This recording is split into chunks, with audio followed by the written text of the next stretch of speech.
I want to read out of Mark, verse 29, and straightway the fountain of her blood was dried up, and she felt her body that she was healed of the plague. And Jesus, immediately knowing in himself that virtue had gone out of him, turned him about in the press and said, Who touched my clothes? And his disciples said to him, Thou seest the multitude around thee, and thou sayest, Who touched me? I'm pretty sure that disciple had a slight attitude. Dude, do you see all these people and they're all touching you?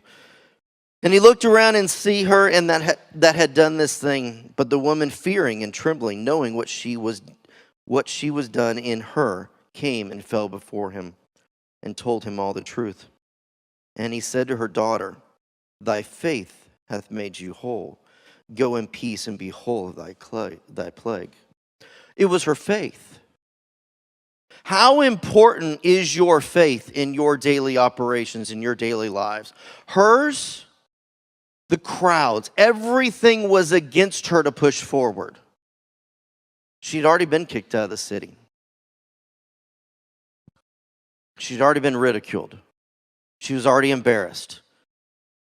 All those things that even we go through before God says, I need you to speak, or I need you to do, or I need you to do something. Her faith was, if I can just touch the hem. How important is your faith? See, the law of faith was answered. She believed. What are you believing for? And how much action are you willing to put towards what you're believing for? Mark chapter 11, verse 22 through 24, talking about the law of faith. And Jesus answered, said, and have faith in God. For verily I say unto you that whosoever shall say to this mountain, Be thou removed and be cast in the sea, and shall not doubt in his heart, but shall believe those things which he saith shall come to pass, he shall have whatsoever he saith. Therefore I say unto you, what things soever you desire, when you pray, believe that you receive them, and you shall have them. We quote this every single week.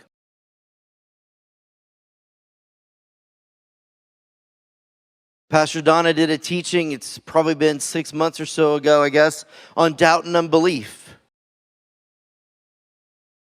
Verse 24 says, have faith in God with zero wavering, zero doubt, that our faith of what God can do and will do in our lives is without wavering, which means no matter what it looks like, feels like, smells like, whatever, we don't waver in our faith. And I know that it's difficult. The woman with the issue of blood believed she had been struggling through this for 12 years. She's just the touch.